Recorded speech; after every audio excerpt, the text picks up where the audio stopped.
worry about difficulties of wheels replacement? No worry. Come and see. Use for bottom edge. Lift off the belt bracket to be 85 mm. And the machine is adjusted automatically.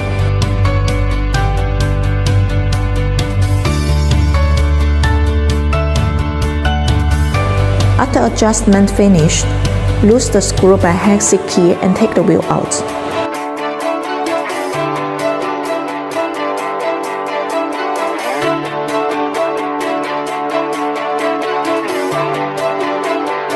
Now install it back.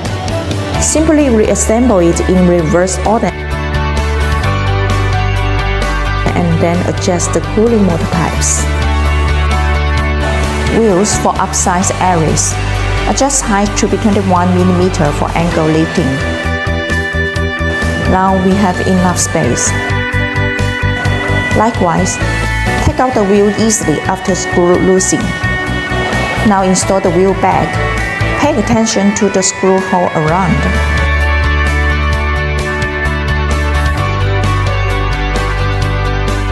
Also remember to adjust the water pipes after assemble finished. I believe you understand how easy for wheels replacement now.